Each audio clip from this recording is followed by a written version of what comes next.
Welcome to my channel.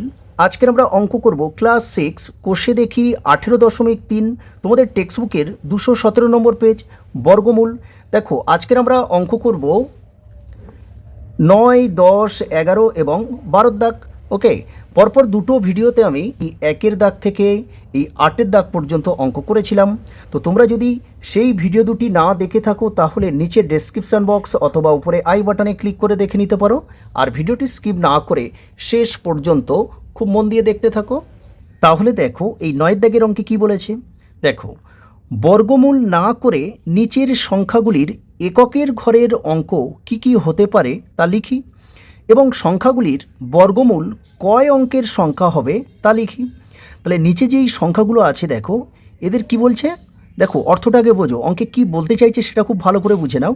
যে বর্গমূল না করে এই সংখ্যাগুলো আমাদেরকে বর্গমূল না করে তার সেই বর্গমূলের একক ঘরের অঙ্ক কী কী হতে পারে সেটা লিখতে হবে। আর সংখ্যাগুলির বর্গমূল, দেখো সংখ্যাগুলির বর্গমূল কয় অঙ্কের সংখ্যা সেটাও আমাদের কিন্তু লিখতে হবে। দেখো এই অঙ্ক করার আগে আমি তোমাদের একটা ছক খুব ভালো করে বুঝিয়ে দেবো, তারপরে এই অঙ্কগুলো করব। দেখো সেই ছকটা যদি তোমরা খুব ভালো করে বুঝে নিতে পারো তাহলে দেখবে এই অঙ্কগুলো তোমাদের কাছে খুব সহজ মনে হবে। ওকে, আমি এখানে দেখো লিখে নিয়েছি বর্গমূল সংখ্যা আর বর্গ সংখ্যা লিখে নিয়েছি। তাহলে বর্গমূল সংখ্যার এখানে আমরা কি লিখেছি দেখো, 0 থেকে দেখো 9 পর্যন্ত লিখেছি। তাহলে 0 আছে, তারপরে 1 আছে, 2 আছে, 3, 4, 5, 6, 7, 8, 9, মানে 0 থেকে 9 পর্যন্ত সংখ্যা লিখে নিয়েছি। দেখো এই সংখ্যাগুলো দিয়ে, এই 0 থেকে 9 পর্যন্ত এই সংখ্যাগুলো দিয়ে কিন্তু পৃথিবীতে যত সংখ্যা আছে সব সংখ্যা কিন্তু এই সংখ্যাগুলো দিয়েই তৈরি। ওকে, এবার দেখো এই বর্গ মানে কি, বর্গ বলতে কি বোঝায়। দেখো কোনো সংখ্যার বর্গ বের করতে গেলে আমরা কি করি, সেই একই সংখ্যা দুটো গুণ করি। যেমন দেখো মনে করো আমরা 3-এর বর্গ বের করতে চাইছি, তাহলে দেখো এই 3 ইন্টু 3 লিখব। তাহলে দেখো এই 3 ইন্টু 3, তার মানে 3 3-কে 9 হবে। তাহলে এই 9 সংখ্যাটা এই 3-এর কিন্তু বর্গ। ওকে, তাহলে বর্গ বলতে কি বোঝায়, কোনো সংখ্যার বর্গ বের করতে গেলে সেই সংখ্যাকে সেই একই সংখ্যা দিয়ে গুণ করতে হয়। এখানে যেমন দেখো আমরা 3-এর বর্গ বের করেছি 9, কিভাবে বের করেছি বলো তো, এই 3-এর সঙ্গে দেখো সেম একই সংখ্যা এই 3 গুণ করেছি। তাহলে 3-এর সঙ্গে 3 গুণ করে আমরা 9 পাচ্ছি। আবার দেখো এই যে 9 পেলাম, এই 9 সংখ্যাটাকে আমরা এইভাবে লিখতে পারি যে 3-এর স্কোয়ার। আর এই স্কোয়ার মানে কি, এই স্কোয়ার হচ্ছে এটা বর্গের চিহ্ন। ওকে, স্কোয়ার মানে কি বোঝায়, এখানে স্কোয়ারটা কেন আসলো বলো তো, কারণ দেখো আমরা এখানে 3-এর সঙ্গে তো 3 গুণ করেছি তবেই 9 পেয়েছি, তার মানে দুটো 3 গুণ করেছি, এই জন্য এখানে 3-এর স্কোয়ার এসেছে, অর্থাৎ এই 3-এর বর্গ এটা। ওকে, 3-এর বর্গ কোনো সংখ্যার মাথায় যদি এরকম এই বর্গের চিহ্ন আসে মানে স্কোয়ার আসে, তাহলে সেটা হচ্ছে ওই সংখ্যার বর্গ। তাহলে 3-এর স্কোয়ার মানে 3 ইন্টু 3, তার মানে 9 পাচ্ছি। তাহলে এই 9 সংখ্যাটা দেখো এই 3-এর বর্গ। ওকে, দেখো এই ছকের সাহায্যে তোমাদের আমি যে ব্যাপারটা বোঝাতে চাইছি তোমরা খুব ভালো করে বুঝে নাও, দেখবে ওই 9 দাগের অঙ্কগুলো তোমাদের কাছে খুব সহজ মনে হবে। ওকে, দেখো এবার আমাদের এখানে দেখো বর্গমূল সংখ্যা আছে 0। তাহলে এই বর্গমূল সংখ্যা যদি 0 হয় তাহলে এর বর্গ কত হবে, তার মানে এই 0-র সঙ্গে আমরা এই 0 গুণ করব। তাহলে 0-র সঙ্গে 0 গুণ করলে কত হবে, সেই 0ই হবে, কারণ দেখো দুটো 0 গুণ করলে কী হবে, সেই 0ই হবে। তারপর দেখো এখানে 1 আছে, তাহলে 1-এর সঙ্গে যদি আমরা 1 গুণ করি তাহলে কত পাবো, 1 পাবো। আবার দেখো তারপরে কত আছে, 2 আছে, তাহলে 2-এর সঙ্গে যদি আমরা 2 গুণ করি তাহলে 2 দুগুণে 4 পাবো। আর তারপরে দেখো 3 আছে, তাহলে 3 ইন্টু 3 মানে 3-এর বর্গ এটা, তাই না, 3-এর বর্গ মানে কি, সেই 3-এর সঙ্গে আমরা 3 গুণ করব। এখানে 2-এর বর্গ বের করেছি, তাহলে 2-এর সঙ্গে দেখো 2 গুণ করেছি, মানে যে সংখ্যার বর্গ আমরা বের করতে চাইবো সেই একই সংখ্যা দুবার গুণ করতে হবে, তবে তো সেই প্রথম সংখ্যার বর্গটা পাবো, তাই না। তাহলে 3 ইন্টু 3, তাহলে 3 3-কে 9 হবে। তারপরে দেখো 4 আছে, তাহলে 4 ইন্টু 4 সমান কত হবে, 4 4-ই 16 হবে।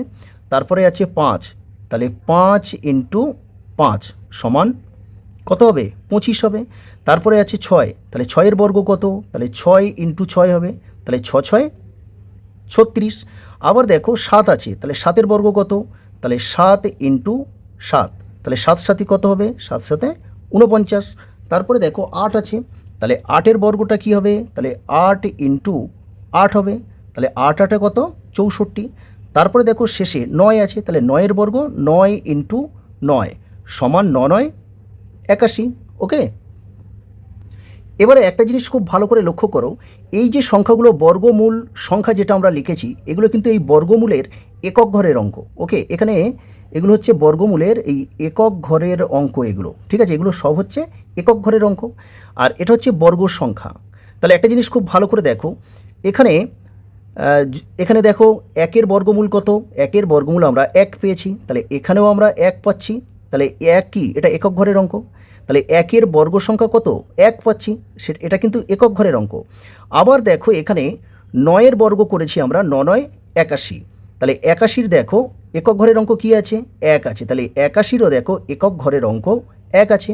তাহলে ব্যাপারটা কি দেখো, যে বর্গ সংখ্যার দেখো বর্গ সংখ্যার একক ঘরে যদি এক থাকে, বর্গ সংখ্যা, এই যে বর্গ সংখ্যা আমি লিখেছি না, এই বর্গ সংখ্যার একক ঘরের অঙ্ক যদি এক থাকে, দেখো এখানেও এক আছে, এই 81 নয় 81, 81-রও এক আছে, তাহলে এক থাকলে তাহলে বর্গমূলের একক ঘরের অঙ্ক কি কি হবে, দেখো এখানে এই এক আছে, আমি একটু দূর থেকে দাগ টানবো, এখানে বর্গমূলের এককের ঘরে দেখো এক আছে, এইভাবে টানলাম। ওকে, বর্গ দেখো বর্গ সংখ্যার এককের ঘরে যদি এক থাকে, তাহলে এখানেও এক আছে, এখানেও এক আছে, তাহলে বর্গমূলের একক ঘরের অঙ্ক কত হবে, তাহলে একটা আমরা কোথা থেকে পেয়েছি, দেখো একের সঙ্গে এক গুণ করে, মানে একের বর্গমূল এক, তাহলে এক হতে পারে, দেখো এক হতে পারে, আবার কিন্তু নয় হতে পারে, কারণ দেখো একের বর্গ কত, এক ইন্টু এক মানে এক, আবার দেখো নয়ের বর্গ 9 ইন্টু 9 মানে 81, তাহলে 81-রও এক আছে। তাহলে আমি যেটা বলতে চাইছি দেখো, যে বর্গ সংখ্যার একক ঘরের অঙ্ক যদি এক থাকে, তাহলে বর্গমূল সংখ্যার বা বর্গমূলের একক ঘরের অঙ্ক এক হতে পারে, আবার নয়ও হতে পারে। এরপরে দেখো এখানে দেখো দুইয়ের বর্গ কত, দুইয়ের বর্গ হচ্ছে আমরা 4 পেয়েছি। আবার নিচে দেখো, নিচে ঠিক নয়ের আগের সংখ্যা, নয়ের আগের সংখ্যা কত, এক ঘর আগে মানে 8, 8-এর বর্গমূল দেখো, আবার 8-এর বর্গ কত, 8 ইন্টু 8 মানে 64, তাহলে 64-রও দেখো এখানে 4 আছে। তাহলে বর্গ সংখ্যার একক ঘরের অঙ্ক যদি 4 হয়, তাহলে বর্গমূলের একক ঘরের অঙ্ক কি হবে, দেখো এখানে 4 আছে, ওকে এখানেও 4 আছে, আবার 8-এর বর্গ দেখো, 8টা 64-রও 4 আছে, তাহলে বর্গ সংখ্যার একক ঘরের অঙ্ক যদি 4 হয়, তাহলে এখানেও 4, 64-র 4 আছে, তাহলে বর্গমূলের একক ঘরের অঙ্ক কি হবে বলো তো, সেটা 2ও হতে পারে, আবার 8ও হতে পারে। ওকে, কারণ দেখো 2-এর বর্গ 2 দুগুণে 4, আর 8-এর বর্গ দেখো 8টা 64, 64-র 4। ওকে, এরপরে দেখো এখানে 3-এর বর্গ দেখো 9 আছে, 3-এর বর্গ কত, 9 আছে, তাহলে 8-এর থেকে এক ঘর, দেখো 8-এর থেকে এক ঘর কি, এখান থেকে ওপরে, মানে এক ঘর ওপরে যেতে হচ্ছে, ঠিক আছে, নিচের দিকে নয়, নিচের দিকে গেলে 8-এর পরে 9, তাহলে 8-এর আগে হচ্ছে 7, তাহলে 7-এর বর্গ দেখো 7 ইন্টু 7, তাহলে কত আছে, এখানেও দেখো 49 আছে, 49-এর 9, তাহলে দেখো 3-এর বর্গ কত হচ্ছে 9, আবার 7-এর বর্গতে দেখো এখানে 7 7 49, 49-এর 9 আছে, তাহলে এটাও কিন্তু এইভাবে আমরা এরকম দাগ টেনে দেব। ওকে, তাহলে দেখো বর্গ সংখ্যার একক ঘরের অঙ্ক যদি 9 হয়, তাহলে এখানেও 9 আছে, আবার দেখো এখানেও 9 আছে, তাহলে বর্গমূলের একক ঘরের অঙ্ক কি হবে, দেখো একক ঘরের অঙ্ক দেখো এই 3ও হতে পারে, আবার 7ও হতে পারে। ঠিক একইভাবে দেখো 4-এর বর্গ 4 4 16, তাহলে এর একক ঘরে কত আছে, এর একক ঘরে দেখো 6 আছে, তাহলে এর একক ঘরে 6 আছে, আবার দেখো 7-এর এক ঘর আগে 6-এর বর্গতে দেখো 6 6 36, তাহলে 36-এর একক ঘরে দেখো 6 আছে। তাহলে ব্যাপারটা কি হলো, 4-এর বর্গর দেখো 4-এর বর্গের একক ঘরের অঙ্ক হচ্ছে 6, আবার 6-এর বর্গে দেখো 6-এর বর্গের একক ঘরের অঙ্ক হচ্ছে 6, তাহলে এখানেও 6, এখানেও 6। ওকে, তাহলে এইভাবে আমরা এই দাগটা এরকম দিতে পারি। তাহলে বর্গ সংখ্যা দেখো, বর্গ সংখ্যার একক ঘরের অঙ্ক যদি 6 হয়, তাহলে বর্গমূলের একক ঘরের অঙ্ক কি হতে পারে, দেখো বর্গমূলের একক ঘরের অঙ্ক দেখো 4 হতে পারে, আবার 6 হতে পারে, কারণ দেখো 4 4 16, 16 6, আবার দেখো 6 6 36, 36-এর 6। কিন্তু একটা জিনিস এখানে দেখো 5টা দেখো, 5-এর বর্গ সংখ্যা কত, 25, তার মানে বর্গ সংখ্যা যদি একক ঘরের অঙ্ক যদি 5 হয়, তাহলে বর্গমূলের একক ঘরের অঙ্ক তাহলে কী হবে, 5 হবে। ওকে, কি বললাম ভালো করে শোনো, বর্গ সংখ্যার একক ঘরের অঙ্ক যদি 5 হয়, তাহলে বর্গমূলের একক ঘরের সংখ্যা হবে 5। ওকে, 5 দেখো একটাই 5 আছে, আর কোনো 5 নেই। ওকে, তাহলে দেখো এই ছকটাতে যে বিষয়টা আমি তোমাদের বোঝাতে চাইছি সেটা নিশ্চয়ই বুঝতে পেরেছো। আরও একবার বলছি, দেখো 1-এর বর্গ হচ্ছে 1, আবার দেখো 9 9 81, অর্থাৎ 9-এর বর্গ হচ্ছে 81। তাহলে 1-এর বর্গ সংখ্যার একক ঘরের অঙ্ক 1। আবার দেখো 9 81, অর্থাৎ 9-এর বর্গ সংখ্যার একক ঘরের অঙ্কও কিন্তু 1। তার মানে বর্গ সংখ্যার একক ঘরের অঙ্ক যদি 1 থাকে তাহলে বর্গমূলের একক ঘরের অঙ্ক কী হবে? 1 হতে পারে, আবার 9 হতে পারে। এইভাবে দেখো বর্গ সংখ্যা যদি একক ঘরের অঙ্ক 4 থাকে তাহলে বর্গমূলের একক ঘরের অঙ্ক 2 হতে পারে, আবার 8 হতে পারে। কেন? 2-এর দেখো বর্গ 2 দুগুণে 4, আবার 8-এর বর্গ করো 8টা 64, 64 4। ওকে, নিশ্চয়ই তোমরা এই ছকটা খুব ভালোভাবে বুঝতে পেরেছো। ওকে, দেখো যে ব্যাপারটা আমি ছকের সাহায্যে বোঝালাম তোমাদের টেক্সট বুকে কিন্তু 212 নম্বর পেজে কিন্তু এই একই কথাই বলা আছে। দেখো কি বলছে, দেখো যেসব পূর্ণবর্গ সংখ্যার একক ঘরের অঙ্ক 0 হবে তাদের বর্গমূলের একক ঘরের অঙ্ক 0 হবে। আমি কি বললাম? কোনো পূর্ণবর্গ সংখ্যার একক ঘরের অঙ্ক যদি 0 হয় তাহলে সেই বর্গমূলেরও একক ঘরের সংখ্যা কিন্তু 0 হবে। তারপরে কি বলছে? যেসব পূর্ণবর্গ সংখ্যার একক ঘরের অঙ্ক 1 হবে তাদের বর্গমূলের একক ঘরের অঙ্ক 1 বা 9 হবে। আমি একটু আগে কি দেখালাম? দেখো যদি 1 হয়, দেখো এখানে কি দেখালাম, যে বর্গ সংখ্যা যদি 1 হয় তাহলে এখানেও 1, আবার 9 81 1, তাহলে তাদের বর্গমূলের একক ঘরের অঙ্ক কি হবে? এই 1 হতে পারে, আবার 9 হতে পারে। এই কথাটাই কিন্তু এখানে তোমাদের এখানেও কিন্তু বলা আছে। ওকে, দেখো এই জন্য এখানে দেখো 1 হলে তাহলে বর্গমূলের একক ঘরের অঙ্ক দেখো 1ও হতে পারে, আবার 9ও হতে পারে। তারপরে দেখো যেসব পূর্ণবর্গ সংখ্যার একক ঘরের অঙ্ক 4 হবে তাহলে 4 হলে দেখো তাদের বর্গমূলের একক ঘরের অঙ্ক 2 হতে পারে, 8 হতে পারে। কেন? 2 দুগুণে 4 হয়, আবার 8টা 64 4।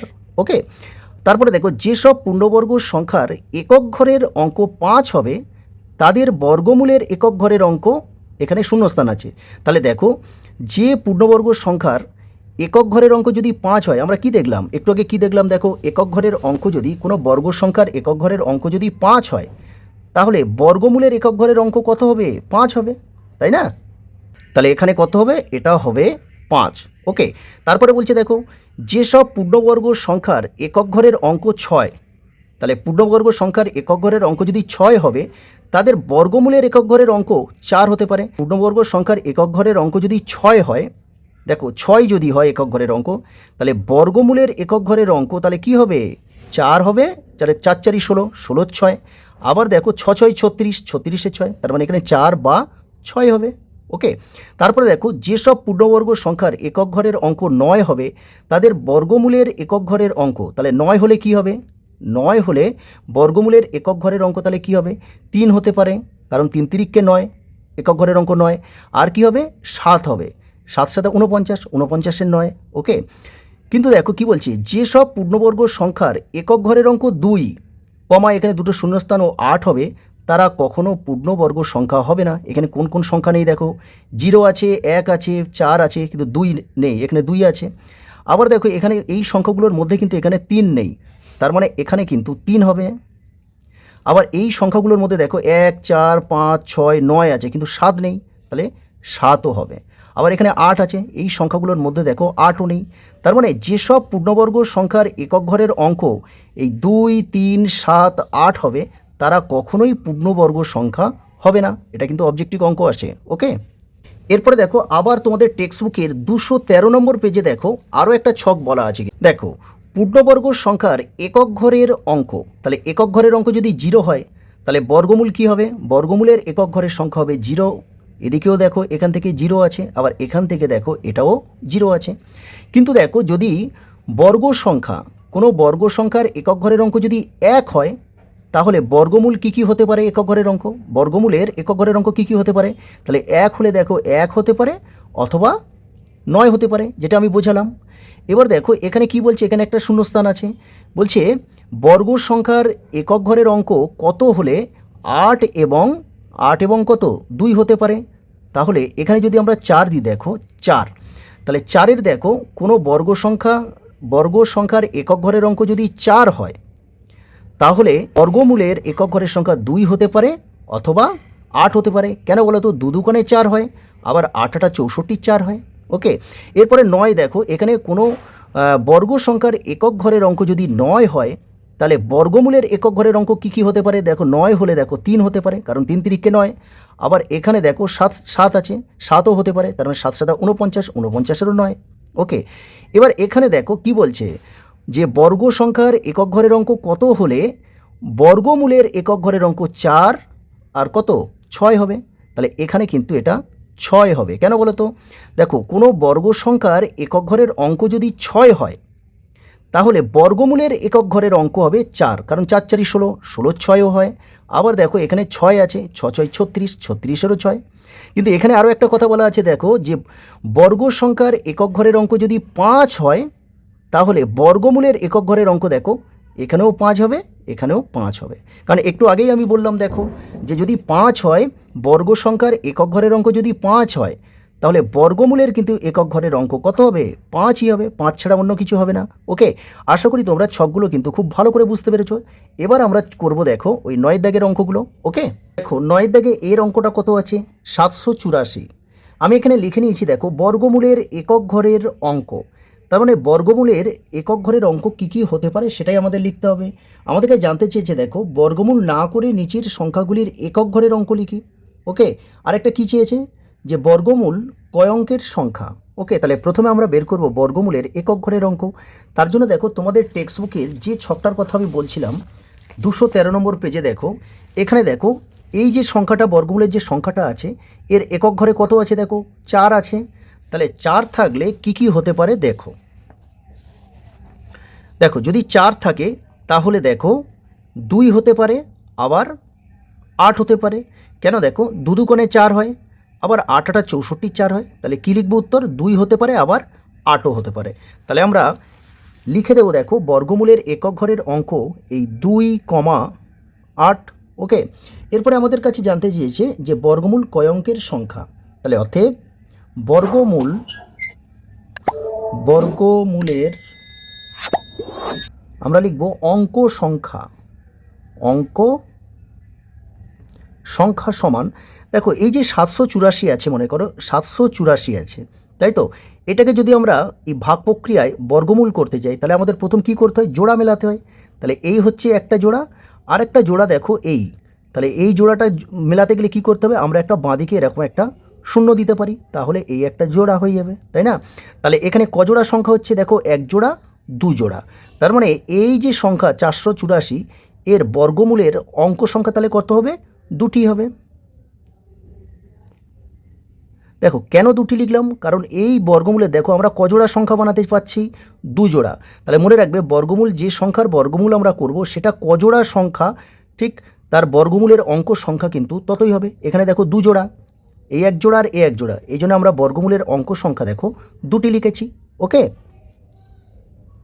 9 থেকে বিটটা দেখো কত আছে? 3675 আছে।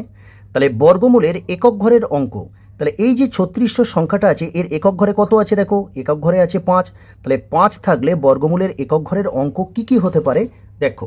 আবার এই ছকটায় আমরা দেখব, দেখো যদি 5 থাকে দেখো, তাহলে বর্গ সংখ্যার একক ঘরের অঙ্ক যদি 5 থাকে তাহলে বর্গমূলের একক ঘরের অঙ্ক দেখো 5 হবে, এখানেও 5 আছে, দুদিকেই দেখো 5 আছে। তাহলে কত হবে? এটা হবে বর্গমূলের একক ঘরের অঙ্ক হবে কিন্তু 5।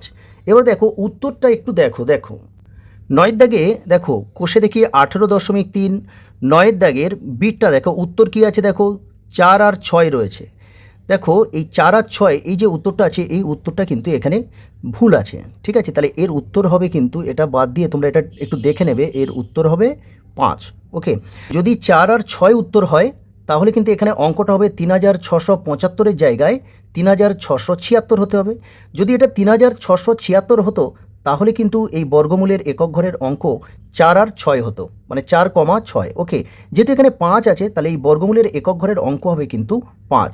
যদি ওইটা 6 হতো তাহলে দেখো একটু দেখো এই ছকটা আবার দেখো, যদি 6 হতো তাহলে দেখো বর্গমূলের একক ঘরের অঙ্ক এখানে 4 হতো, আবার দেখো 6 হতো। যেহেতু ওটা 5 আছে, বর্গমূলের দেখো একক ঘরের অঙ্ক কত? 5 আছে, তাহলে এখানে কিন্তু 5ই হবে। ওকে, এরপরে দেখো বর্গমূলের অঙ্ক সংখ্যা। তাহলে এইটা যদি আমরা ভাগ প্রক্রিয়ায় বর্গমূল করি তাহলে কি কজোড়া সংখ্যা বানাতে পারবো? দেখো এই 1 জোড়া আর এই 1 জোড়া, তার মানে 2 জোড়া। তার মানে এখানে বর্গমূলের অঙ্ক সংখ্যা হবে 2টি। ওকে, এরপরে আমরা শীটটা করব। শীটটা দেখো এখানে কত আছে? দেখো একক ঘরের অঙ্ক কত আছে? দেখো একক ঘরের অঙ্ক 0 আছে। তাহলে আমরা ছকটা যদি আবার দেখি, দেখো ছকটার এখানে দেখো যদি 0 হয় তাহলে কি হবে? বর্গমূলের একক ঘরের অঙ্ক দেখো শূন্য হবে, এখানেও শূন্য হচ্ছে, এদিকেও দেখো শূন্য হচ্ছে। ওকে, তাহলে বর্গমূলের একক ঘরের অঙ্ক কত হবে? শূন্যই হবে। এবার কি বলেছে? বর্গমূলের অঙ্ক সংখ্যা। অঙ্ক সংখ্যা মানে কি বলতো? এই যে বর্গমূলের মানে যে বর্গমূলটা পাবো আমরা সেটা কয় অঙ্কের সংখ্যা হবে সেটাই কিন্তু লিখতে হবে। তাহলে এখানে আমরা এইটা যদি বর্গমূল করতে চাই তাহলে কত জোড়া সংখ্যা বানাতে পারবো? দেখো, একটা, দুটো, তিনটে, 3 জোড়া সংখ্যা বানাতে পারবো। তাহলে এখানে 3 অঙ্কের সংখ্যা হবে, অর্থাৎ অঙ্ক সংখ্যা হবে 3টি। মনে রাখবে, কোনো সংখ্যার যে বর্গমূল, যে পূর্ণবর্গ যে সংখ্যাটা আছে, সেই পূর্ণবর্গ সংখ্যাকে আমরা যদি বর্গমূল করতে চাই কত জোড়া সংখ্যা আমরা তৈরি করতে পারবো, সেই কটা হবে বর্গমূলের অঙ্ক সংখ্যা। ওকে, তাহলে এখানে আমরা 3 জোড়া তৈরি করতে পারছি, এই জন্য বর্গমূলের অঙ্ক সংখ্যা 3টি লিখলাম। ওকে, এরপরে দেখো 9 দাগের ডিটটা কত আছে? 1225। তাহলে 1225 দেখো এর একক ঘরের অঙ্ক কত আছে? 5। আমরা কিন্তু একক ঘরের অঙ্ক 5 দিয়ে আমরা একবার করেছি। দেখো বির দাগেরটা দেখো, 9 দাগের বিটটাতে দেখো বি, দেখো এর একক ঘরের অঙ্ক 5 ছিল, তাহলে বর্গমূলের একক ঘরের অঙ্ক কত? 5 হবে। ওকে, তাহলে এখানে যেহেতু 5 আছে আমরা আর ছকটা আর দেখাচ্ছি না, তো এখানে সরাসরি আমরা লিখে দেব যে যেহেতু দেখো এই 1225 এই পূর্ণ সংখ্যার এর একক ঘরের অঙ্ক 5 আছে, তাহলে বর্গমূলের একক ঘরের অঙ্ক হবে 5, কারণ 5 থাকলে তো 5ই হবে, তাই না? এবার দেখো বর্গমূলের অঙ্ক সংখ্যা মানে এই এর যে বর্গমূলটা, সেই বর্গমূলটা ক অঙ্কের সংখ্যা সেটাই আমরা লিখেছি কিন্তু বর্গমূলের অঙ্ক সংখ্যা। তাহলে দেখো এই 1225 এই যে পূর্ণবর্গ সংখ্যা আছে, একে যদি আমরা বর্গমূল করতে চাই তাহলে একে কজোড়া সংখ্যা বানাতে পারবো? দেখো এই হচ্ছে 1 জোড়া আর এই হচ্ছে 1 জোড়া, যেহেতু আমরা দুটো জোড়া বানাতে পারছি তার মানে বর্গমূলের অঙ্ক সংখ্যা হবে 2টি। ওকে, এরপরে আমরা 9 দাগে ইটটা করব। কি আছে? 2401। তাহলে এই যে 2401 যে পূর্ণবর্গ সংখ্যা, এই সংখ্যার একক ঘরের অঙ্ক কত আছে? একক ঘরের অঙ্ক দেখো 1 আছে, তাহলে বর্গমূলের একক ঘরের অঙ্ক কি হবে? আবার দেখো তোমাদের টেক্সট বুকে 213 নম্বর পেজে দেখো, 213 নম্বর পেজে দেখো, যদি 1 হয় কোনো পূর্ণ সংখ্যার, দেখো পূর্ণবর্গ সংখ্যার যদি একক ঘরের অঙ্ক যদি 1 হয় তাহলে কি হবে? দেখো বর্গমূলের একক ঘরের অঙ্ক দেখো 1 হতে পারে, আবার এদিকে দেখো 9ও হতে পারে। তাহলে আমরা কি লিখব? যেহেতু এখানে দেখো একক ঘরের অঙ্কটা 1 আছে, তার মানে বর্গমূলের একক ঘরের অঙ্ক এই 1 হতে পারে, আবার 9ও হতে পারে। কারণ দেখো 1 আর 1 গুণ করলে 1 পাবো, আবার 9 আর 9 গুণ করলে 9 9 81, 81-র 1 হবে। ওকে, এবার দেখো বর্গমূলের অঙ্ক সংখ্যা, তাহলে অঙ্ক সংখ্যা দেখো, তাহলে এটা আমরা কটা জোড়া বানাতে পারবো? একটা, দুটো, তার মানে এটা এই বর্গমূলের ক অঙ্কের সংখ্যা? এটা হবে 2 অঙ্কের। আমি এখানে লিখেছি দেখো বর্গমূলের অঙ্ক সংখ্যা, তাহলে 2টি লিখে দেবো শুধু। মনে রাখবে, কোনো পূর্ণবর্গ সংখ্যাকে যে কটা জোড়া আমরা তৈরি করতে পারবো তাহলে সেই বর্গমূলের অঙ্ক সংখ্যাও কিন্তু তাই হবে। এখানে আমরা 2টো জোড়া তৈরি করেছি, তাই এখানে আমরা 2টি লিখেছি। ওকে, এরপরে দেখো লাস্ট অঙ্ক এফের অঙ্কটা আছে। দেখো এফের অঙ্কটা কত আছে? দেখো 10,201 আছে, দেখো 10,201। তাহলে আমাদের দেখো এই যে পূর্ণবর্গ সংখ্যা আছে এর একক ঘরের অঙ্ক কত আছে? 1 আছে।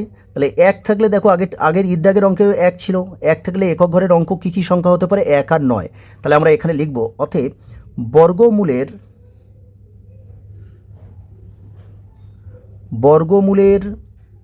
এককের ঘরের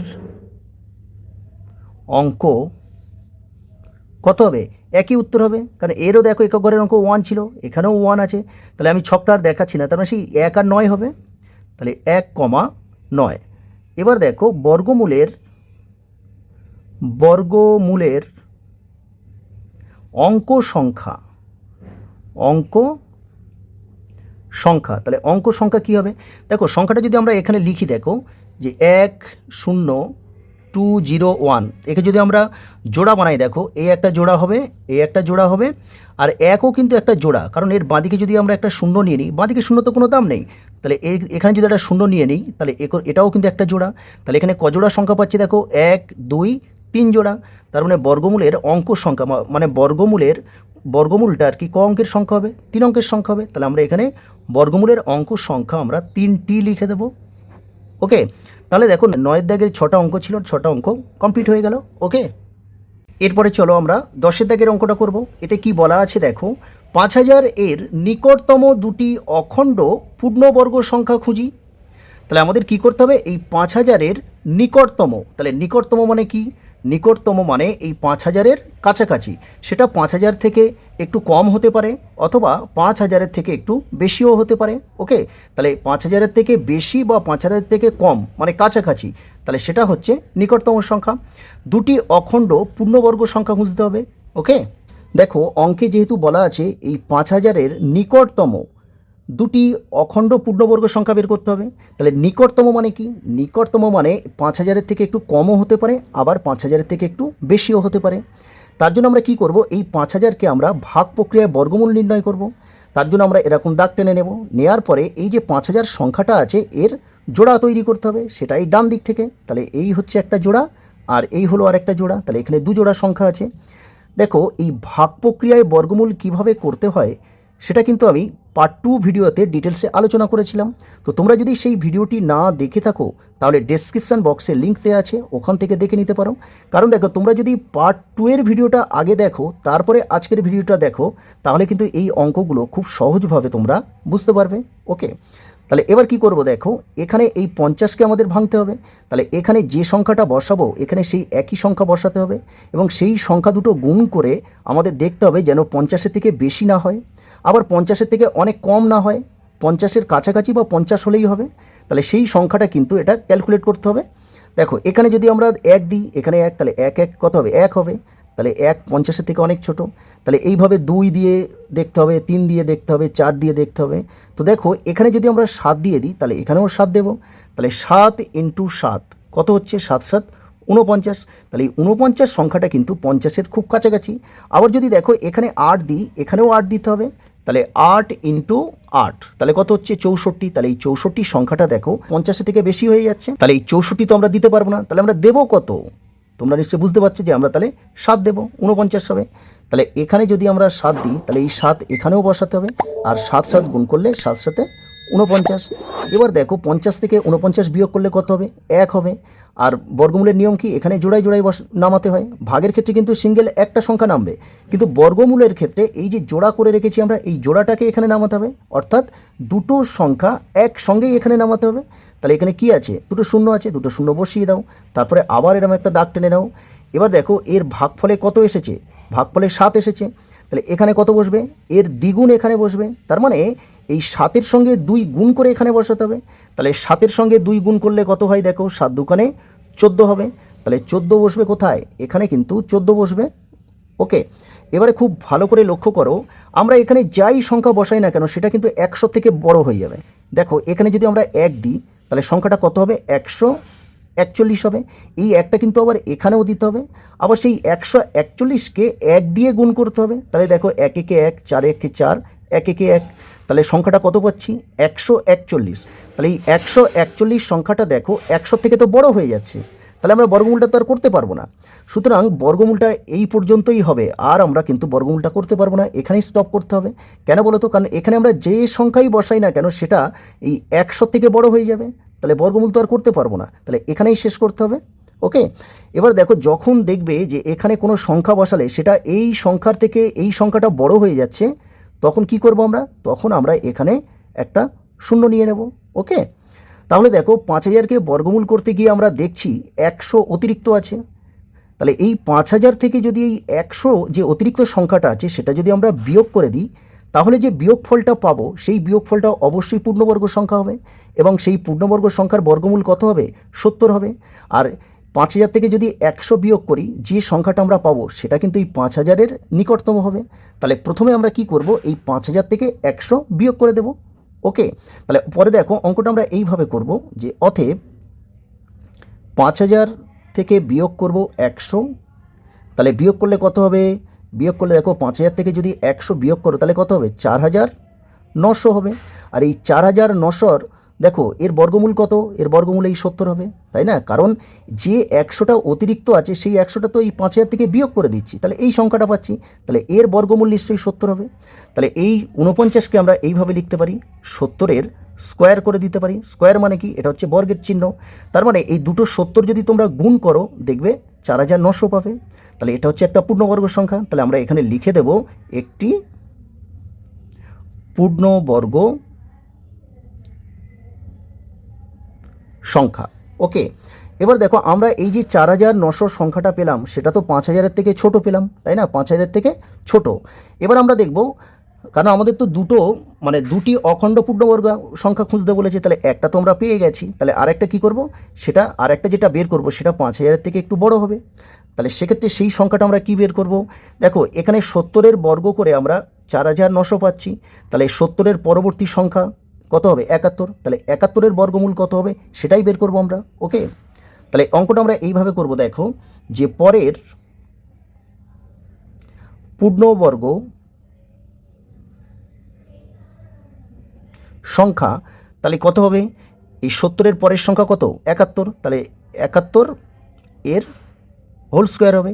তাহলে 71 স্কোয়ার মানে কি? 71-এর বর্গ করতে হবে। বর্গ মানে কি? এই 71-এর সঙ্গে আরও একটা 71 গুণ করতে হবে। তাহলে দুটো 71 গুণ করলে কত হয়? দেখো এখানেই করব আমরা। 71-কে যদি আমরা 71 দিয়ে গুণ করি, 1 একে 1, 7 একে 7, আবার দেখো 7 একে 7, 7 7 49। তাহলে এটা 1 হবে, 7 7 যোগ করলে 14, 4 হাতে 1, 9 আর এই 1 10, 10-এর 0 হাতে 1, আর এই 4 আছে আর হাতে 1 5। তাহলে কত পাচ্ছি? 5041। তাহলে 5041। তাহলে এই যে 5041 সংখ্যাটা পাচ্ছি সেটা দেখো 5000-এর থেকে বড়, 41 বেশি আছে, তাই না? আর 4900 হচ্ছে 5000-এর থেকে ছোট, অর্থাৎ 100 কম। তাহলে এই একটা সংখ্যা আর এই একটা সংখ্যা, আমাদের যেহেতু বলেছিল নিকটতম দুটি অখণ্ড পূর্ণবর্গ সংখ্যা খুঁজি, তাহলে আমরা পাচ্ছি একটা 4900 আর একটা পাচ্ছি কত? 5041। তাহলে এই সংখ্যা দুটো দেখো এই 5000-এর কাছাকাছি বা নিকটতম।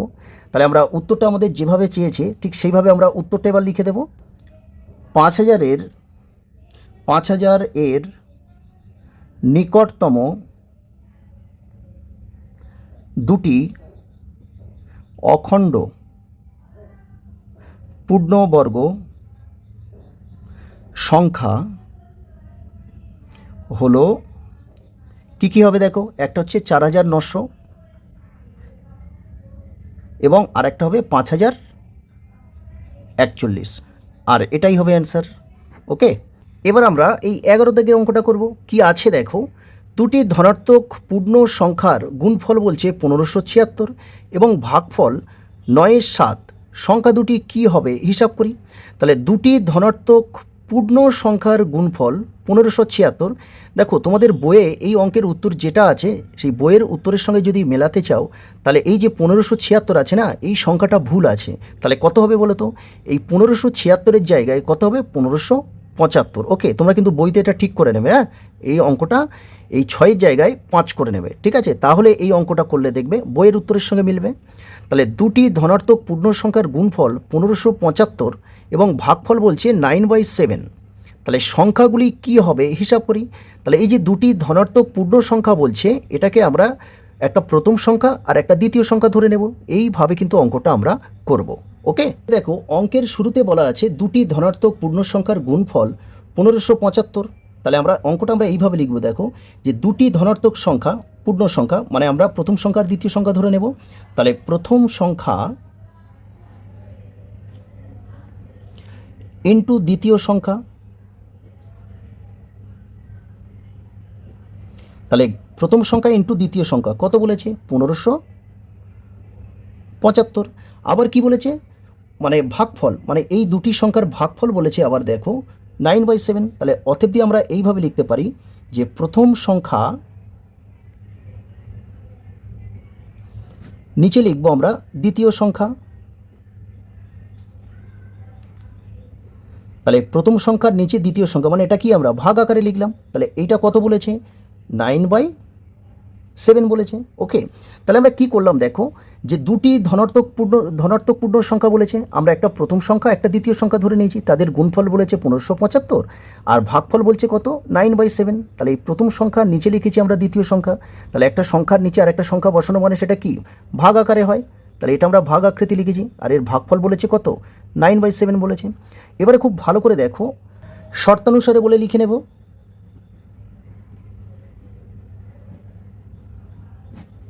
শর্তানুসারে খুব ভালো করে দেখো, এই যে সমান সমান চিহ্ন আছে এর বাঁদিকের সঙ্গে এর বাঁদিকেরটা আমরা গুণ করব, আর সমান সমান চিহ্নের দেখো ডান দিকে যেটা আছে এইটার সঙ্গে এর সমান সমানের ডান দিকে যেটা আছে সেটা আমরা গুণ করব। দেখো তাহলে এর সমান সমানের বাঁ দিকে কী আছে, প্রথম সংখ্যা ইন্টু দ্বিতীয় সংখ্যা। তাহলে আমরা লিখব দেখো প্রথম সংখ্যা ইন্টু দ্বিতীয় সংখ্যা ইন্টু, দেখো তাহলে এই প্রথমটা দেখো এই সমান সমানের বাঁদিকে আমরা এইটা পেয়েছি, তাহলে সেটা লিখে নিয়েছি। তাহলে এইটা দেখো এর বাঁদিকে কী আছে, প্রথম সংখ্যা নিচে দ্বিতীয় সংখ্যা। তাহলে এখানে আমরা এইভাবে লিখব যে প্রথম সংখ্যা উপরে আছে লিখে দেব,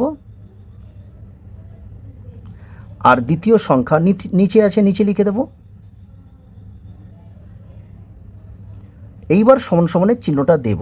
ওকে, দেখো প্রথমটা দেখো সমান সমানের পরে কত আছে, সমান সমানের ডান দিকে কত 1575, তাহলে 1575 লিখে দাও। আর এর সমান সমানের ডান দিকে দেখো 9/7 আছে, সেটাই আমরা নিয়ে নিলাম। এবারে খুব ভালো করে লক্ষ্য করো, উপরে দেখো এই দ্বিতীয় সংখ্যা আর নিচেও দ্বিতীয় সংখ্যা। তাহলে আমরা এরকম গুণ আকৃতি উপর নিচে থাকলে আমরা কি করি, কাটতে পারি। তাহলে এই দ্বিতীয় সংখ্যা আর এই দ্বিতীয় সংখ্যা কেটে দিলাম। এদিকে দেখো এটাও দেখো 1575 হচ্ছে উপরের সংখ্যা আর নিচে 7 আছে, তাহলে এই 7 দিয়ে আমরা 1575কে কাটবো। তাহলে এই 7 দিয়ে 1575 কাটবো।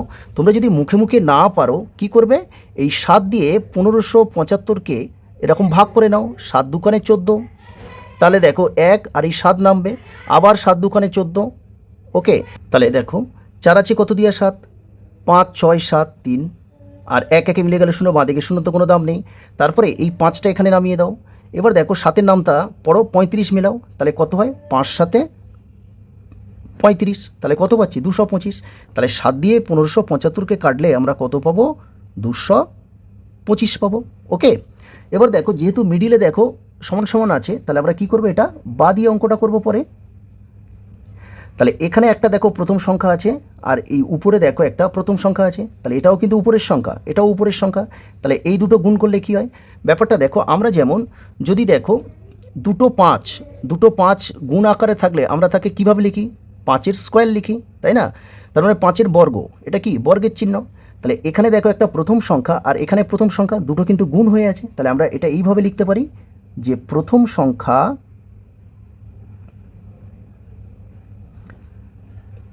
স্কোয়ার দিতে পারি। ওকে, সমান সমানের পরে দেখো কত আছে 225 আর 9 আছে, তাহলে 225 ইন্টু 9। ওকে, পরের লাইনে দেখো অতএব প্রথম সংখ্যা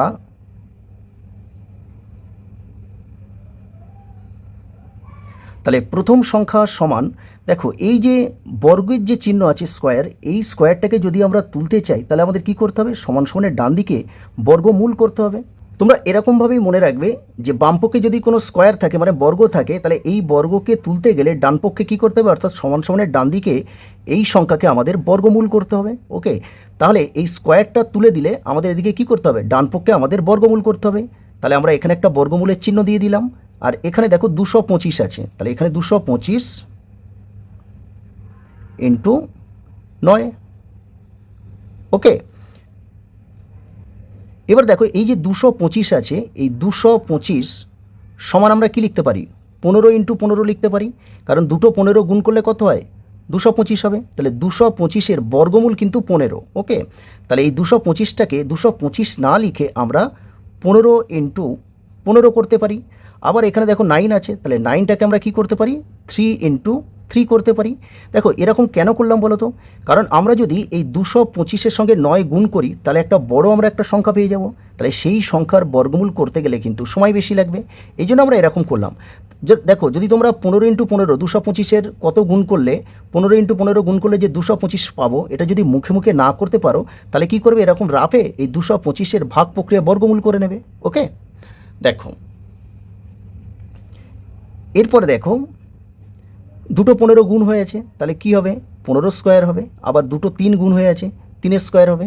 তাহলে এবার রুট থেকে যদি আমরা বের করে আনি, রুটের বাইরে যদি এই সংখ্যাগুলো বের করি তাহলে কি হবে, সিঙ্গেল একটা করে সংখ্যা নামবে। তাহলে 15 স্কোয়ার মানে একটা 15 বাইরে আসবে, আর এখানে 3 স্কোয়ার আছে মানে একটা 3 বাইরে আসবে। তাহলে 15 আর 3 গুণ করলে 3 15 কত হয় 45 হবে। তাহলে দেখো প্রথম সংখ্যা যেটা আমরা সেটা পেয়ে গেলাম কত, 45 পেয়েছি। এবার আমাদের কি করতে হবে, দ্বিতীয় সংখ্যাটা বের করতে হবে। এবার দেখো অঙ্কে কিন্তু বলা ছিল, একটু দেখো আমরা উপরে কিন্তু প্রথম লাইনে লিখে রেখেছি যে প্রথম সংখ্যা ইন্টু দ্বিতীয় সংখ্যা সমান 1575। তার মানে এই 1575-এর মধ্যে কিন্তু প্রথম সংখ্যা আর দ্বিতীয় সংখ্যা গুণ হয়ে আছে। তাহলে প্রথম সংখ্যা তো আমরা পেয়ে গেছি 45, তাহলে এই প্রথম সংখ্যা 45 পেয়ে গেছি। যদি দুটো সংখ্যার যে গুণফল 1575 আছে তার থেকে যদি এই 45 আমরা ভাগ করে দিই তাহলে আমরা দ্বিতীয় সংখ্যাটা পেয়ে যাব। ওকে, দেখো তাহলে আমরা এইভাবে বের করব। দেখো যে অতএব দ্বিতীয় সংখ্যা সমান উপরে লিখব 1575 আর নিচে কত প্রথম সংখ্যা দিয়ে ভাগ করব, কারণ এই 1575-এর মধ্যে কি প্রথম সংখ্যা আর দ্বিতীয় সংখ্যা তো গুণ হয়ে আছে। তাহলে এই গুণফল থেকে যদি আমরা প্রথম সংখ্যাটা ভাগ করে দিই তাহলে দ্বিতীয় সংখ্যাটা পড়ে থাকবে। তাহলে এই 45 দিয়ে আমরা ভাগ করব, নিচে বসিয়ে কাটাকাটি করা মানেই ভাগ। ওকে, প্রথমে দেখো আমরা 5 দিয়ে কাটবো। তাহলে এই 45 যদি 5 দিয়ে কাটি তাহলে 5 9 45, আর 1575 আমরা যদি 5 দিয়ে কাটি কত হবে? তাহলে তো দেখো এটা রাফে এরকমভাবে দেখে নেবে, মুখে মুখেও করতে পারো কিন্তু, ঠিক আছে? যদি না পারো রাফে করবে। দেখো আমরা যদি 5 দিয়ে 1575-কে ভাগ করি, দেখো তাহলে 3 5 15, তারপরে একটা সিঙ্গেল সংখ্যা নামবে, ভাগের ক্ষেত্রে কী হয় সিঙ্গেল একটা সংখ্যা নামবে, তাহলে 7 নামলো। এবার দেখো এখানে 1 দিলে 5 একে 5, 7 থেকে 5 বিয়োগ করলে কত হয় 2, তারপরে এই দেখো 5টা নামবে, আবার 5 5 25, তাহলে কত পাচ্ছি 315। তাহলে এখানে বসাও 315, কারণ 5 দিয়ে কাটলাম 5 9 45, 1575-কে 5 দিয়ে কাটলাম কত পেলাম 315। এবার দেখো আমরা যদি ডাইরেক্ট এই 9 দিয়ে যদি 315-কে কাটি তাহলে 9 দিয়ে 315 কাটলে কত হবে? দেখো 9 দিয়ে 315-কে ভাগ করে নাও রাফে। ওকে, দেখো 3 9 27, 4 9 36, তাহলে 3 দাও 27, তাহলে এটা কত হবে 7 কত দিয়ে 11 4, তাহলে এখানে 1 আসবে, 3 তিলে মিলে গেলে 0, বাঁদিকে 0 দাম নেই, তাহলে এই 5 নামিয়ে দাও, তাহলে 5 9 45, কত পাচ্ছি 35 পাচ্ছি। তাহলে 9 দিয়ে 315 কাটলে কত হবে 35, তাহলে সমান সমান, তাহলে আর এক দ্বিতীয় সংখ্যা তাহলে কত হবে এই 35 হবে দ্বিতীয় সংখ্যা। ওকে, তাহলে উত্তরটা আমরা এইভাবে লিখব। দেখো যে অতএব ওখানে বলেছে দুটি ধনাত্মক পূর্ণসংখ্যার গুণফল 1575, ভাগফল হচ্ছে 9/7, তাহলে সংখ্যাগুলি কি কি? তাহলে সংখ্যাগুলি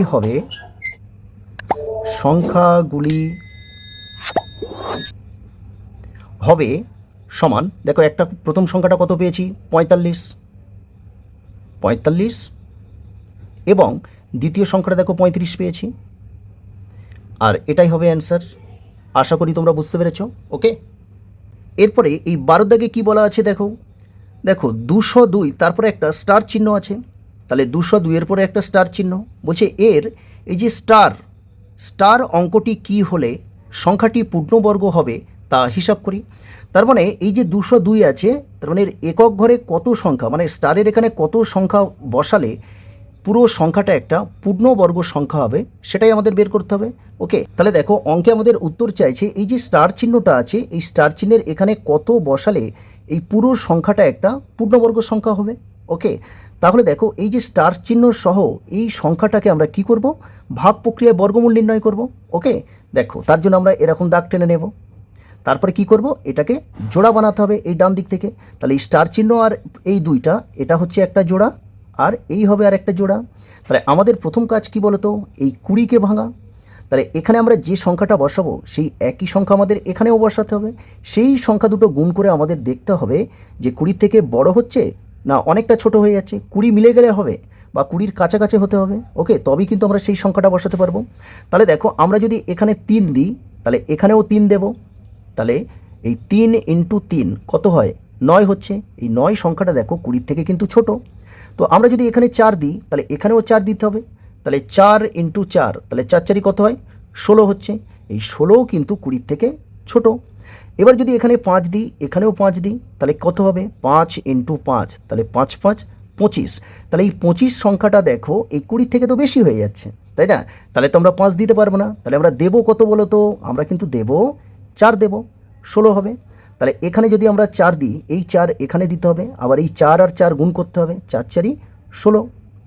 এরপরে কি করব? বিয়োগ করব। দেখো 20 থেকে 16 বিয়োগ করো, তাহলে 17 18 19 20 কত হচ্ছে 4 হচ্ছে, তাহলে এখানে 4 বসাও। তারপরে আমরা কি করি? দেখো ভাগ প্রক্রিয়ায় বর্গমূল করার নিয়মটা কি?